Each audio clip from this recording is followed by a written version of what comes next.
Hey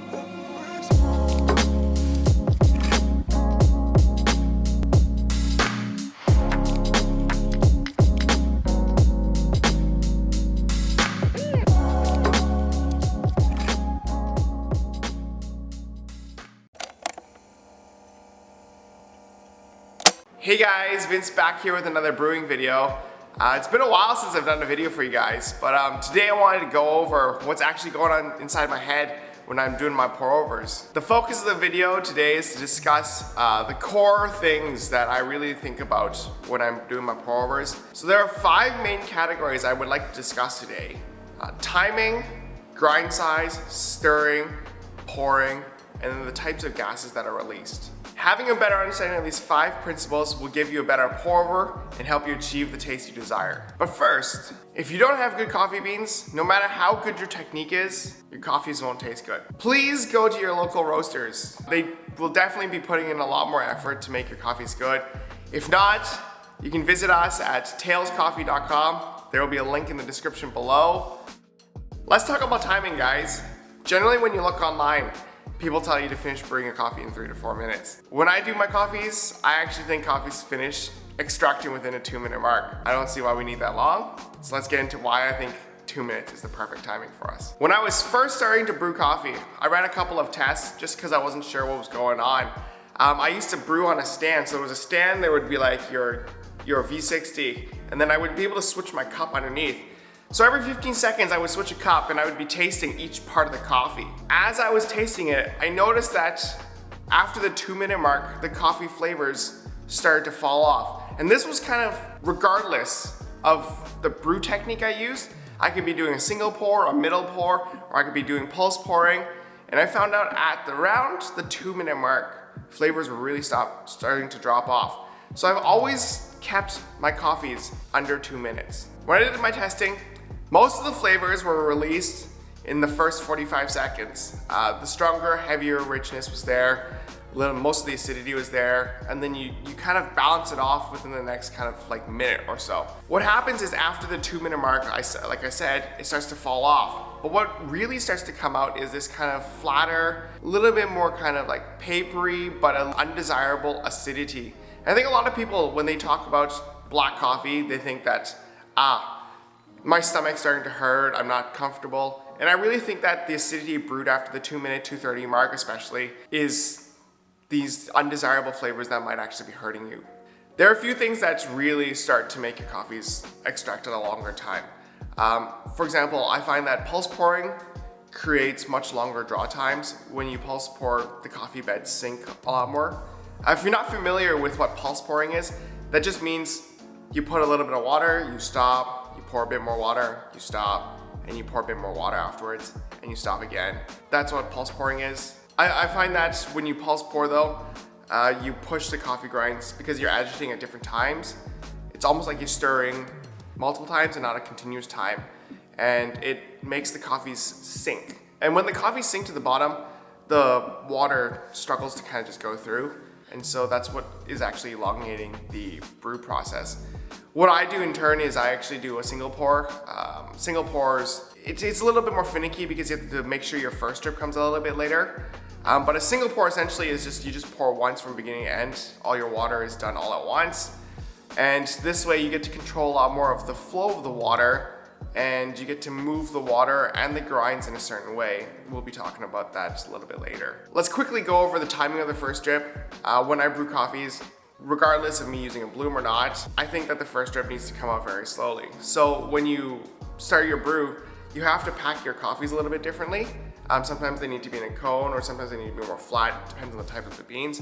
But you want your first drip to essentially come out after 10 seconds. This guarantees that your coffee is gonna be strong and extracted from the first drip, literally from the first drip. Otherwise, you're gonna have a very watery and light coffee. Grind size is the next topic I wanted to go over. I've gone over it a few times in my previous videos. I always say that grind sizes should be a little bit more even and consistent. But people have been asking me, hey Vince, what do you mean? What is that size anyways? And I'm like, okay, thought I'd talk about it today. So grind size is, you don't want to see chunky boulders, you don't want to see ultra fine fines, right? So how do you see it Okay, guys, let's just make it easy. You just want to look at it and be like, hey, they look pretty similar in size. You just take your grind size and you be like, hey, if it looks similar, it's probably a good place to start. Once you have that, I think you won't go too far off. You can just tweak a little bit, maybe a size up, maybe a size down, and we really just start from there. Generally though, grind sizes that look the same, they tend to be on the finer side, so just be cautious and start in the finer area.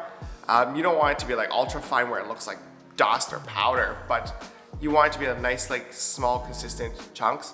Finer grinds are more even in size. That's actually very key.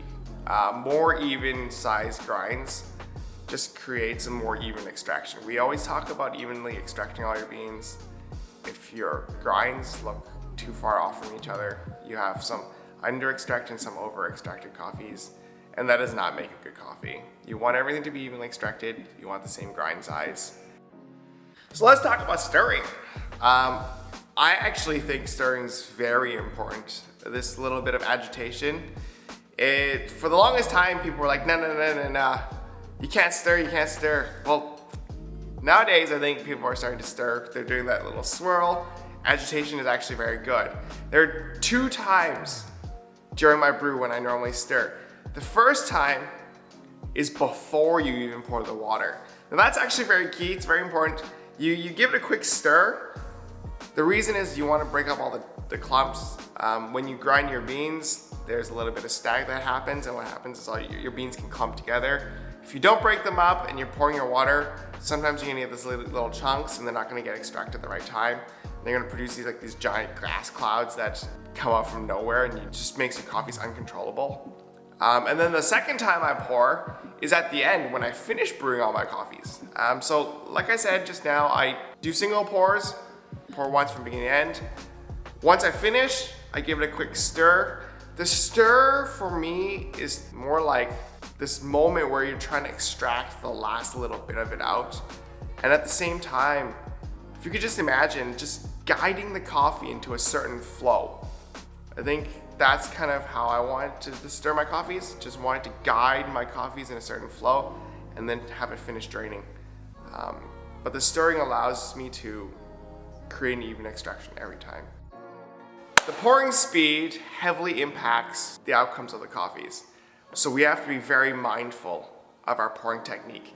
I always suggest we start pouring with a slower pace because you want your first drip to be a little bit slower. This way you get your heavier and stronger coffees in the beginning as well, okay? But you can speed up towards the middle and the end depending on how light you want your coffees. Just always start slow. The other one you have to think about is the height at which you pour from. If you pour from a higher height, you're gonna be pushing and penetrating the water deeper into the coffees. So you might be reaching the bottom quicker, which in turn might force your coffees out a little bit faster. The other thing is, if you're pouring from too high but you're pouring slowly, you're gonna get little droplets forming before it hits the coffee bed. That could actually be a problem because that causes a lot of agitation, and it does do what almost pulse pouring does, and it causes the beans to sink. So we have to be very careful of that. We're gonna go into another video, like really in depth in pouring. There's like different techniques when you pour. You can lift your coffee beans or your coffee grinds into the dripper a little bit better. But yeah, that'll come in another date. That's just a lot more advanced, it's a lot more technical. So in the meantime, you guys should really just try and think about your pouring technique as you're pouring. See the little different changes, and hope you guys can understand a little bit more about the technique itself. So the gases and bubbles that are released when you're pouring a coffee, some people call it the crema, I just call it the little bubbles. They actually tell you a lot of things. I'm gonna go over a few things that the bubbles are trying to tell you. It's very imperative that we learn how to read the bubbles. They tell you a lot, and they tell you if your brewing is actually going well or not. So let's start with the color. The lighter the color of the bubbles, the lighter the coffee. Pretty simple on that. Sometimes though, there's a lot more, sometimes there's a lot less. That's actually telling you the texture of the coffee.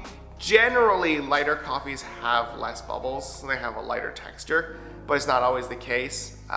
Especially when you're brewing with a lower ratio, you're gonna get a lot thicker of a foam. Sometimes though, if you pour with water that's too low of a temperature, you're not gonna get any bubbles at all, and that's just not good. You do want to find a nice balance. You don't want them to be too big, you don't want them to be too small, you want them to just be nice, and a nice like cloudy layer that's thick, I guess. So the higher the water temperature you're brewing with, the bigger the bubbles can get, especially in the beginning. The darker the roast, the bigger the bubbles that they get. There's just a lot more gases in darker roasts, so you have to be very careful when you're brewing your coffees. You don't want it to be uncontrollable. You don't want these giant little, like they're almost like crab bubbles pretty much. But when you pour really hot coffees or hot water onto a darker roast, you're gonna get a much larger bloom, much larger bubbles. You don't want that. There are ways to solve it, like pouring slower, but pouring slower doesn't always solve it, so you actually have to lower your water temperature. Sometimes it's nice to lower your water temperature, and that's how you just like learn to improve your brewing technique, is by reading what the bubbles are telling you. If they're too big and you can't pour any slower, then you gotta lower your water temperature. If there's not enough, then you probably need to raise your temperature. So generally the rule of thumb is the lighter the coffee, the higher the water temperature. The darker the coffee, the lower the water temperature. But that really does depend on how you pour as well. Just try to pour at a nice consistent flow rate. When you feel like all the gases are done being released, that's when you can actually start to speed up your pouring and just push to finish your coffees. Thanks for watching the video, guys. I hope this video helps you understand what's going on inside my head when I'm brewing a coffee. Quick little recap, bubbles or the gases are king. They tell you everything from the texture to the flavor, the smell, everything. The gases being released are king. Learn to read them. The other 4 factors there that we talked about are really there to help you control these gases and hopefully improve your coffees a little bit better. If you guys have any questions, leave a comment below. Please leave me a like and subscribe to our channel for more content every week. And I'll see you guys in the next one. Bye.